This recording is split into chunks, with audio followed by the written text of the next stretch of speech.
Good morning. Welcome to Pat's Pondering again. We talked about Father's Day last weekend, so I thought it's only fair we talk about mothers this week.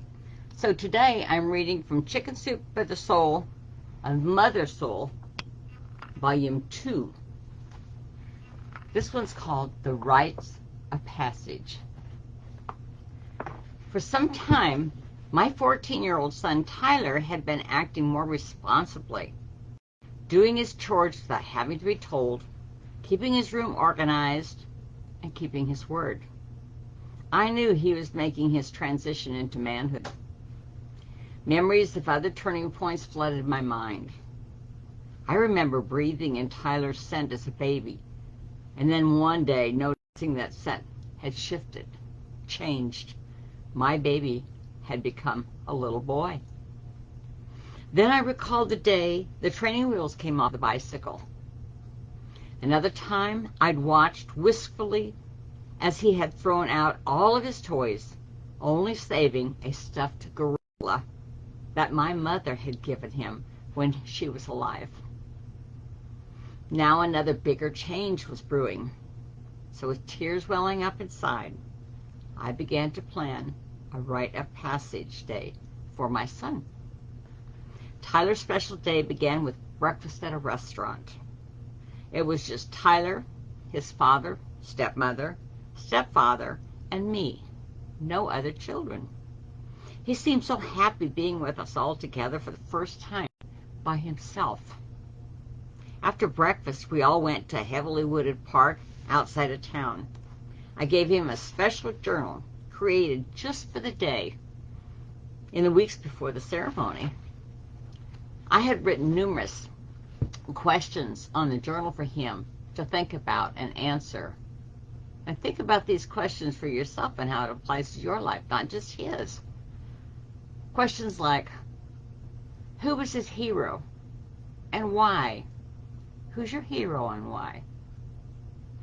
When did he feel the deepest connection to God? You? And what gift in his life had been his favorite and why? Ask yourself these 3 questions. You might be surprised. He had chosen several adults who were important in his life, and I had arranged for each of them to come and walk with him for about an hour over the course of the day.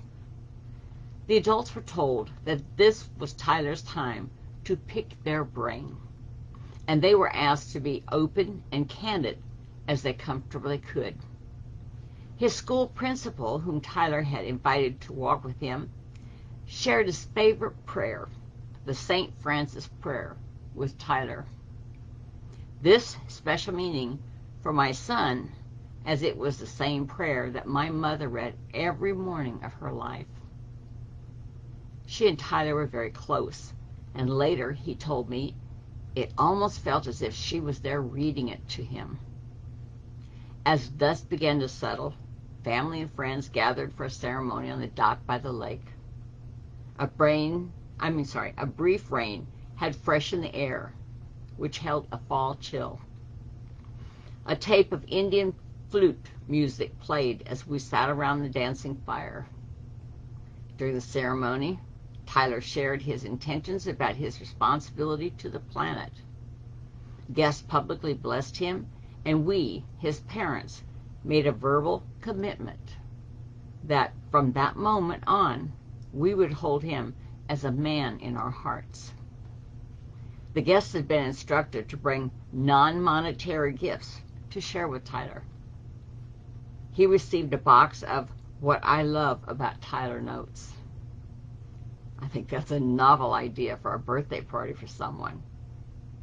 Notes filled out by the guests, an acorn of a mighty oak tree, because that's where the big tree starts from. It's an acorn. Some make it, some don't. Handmade pouches and more. One man read a poem aloud that he had written about his father. During the ceremony and in the weeks following, numerous people came up to me and said, I would be a different person today if my parents had given me the gift of a rite of passage ceremony. Never in my wildest dreams as a mother could I have anticipated the feelings and sadness that my son and I experienced? Or sacredness, I'm sorry. Let me start that again. Never in my wildest dreams as a mother could I have anticipated the feelings of sacredness that my son and I experienced that day. Things are different in our house now. There's a deeper, richer feeling of respect for each other. Frequently, before I speak to Tyler, I ask myself, how would I say this to a man? And Tyler seems less self-absorbed and more sensitive to how others feel. This was clearly demonstrated several months later when our family was planning a fun outing. It was a cold, rainy day, and everyone wanted to go play games at the arcade, except for me. I had made some feeble attempts to recommend something different, but their enthusiasm won out. I did not have the energy to stick up for myself that day. We were walking out the door when Tyler, now a head taller than I was, came over and put his arm around my shoulders and said, I could see that you don't really want to go to the arcade.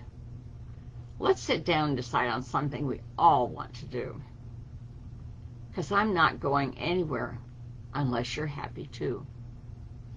I was so surprised, I burst into tears. But they were tears of happiness. It felt wonderful to be cared for and to know that my son would be a loving husband and father to his own family someday. Yes, Tyler had become a man, a good man. This was written by Catherine Cavoles. I just thought that was really a neat story. But, I think Native Americans have rite of passage ceremonies. If I remember correctly, I may be wrong on that. But just looking at that child as a grown adult and treating them like a grown adult, they're going to be more responsible because of the treatment that they're receiving. Sometimes as parents, we get so heavily into taking care of our kids and what should be done right and what should be done wrong. She let her child be himself and respected that. I think that's wonderful. I think that young man probably grew up to be a very good husband and father. Here's just something to think about, but think about those questions too. Ask yourself those questions. And have a great day. I'll see you next week. Bye for now.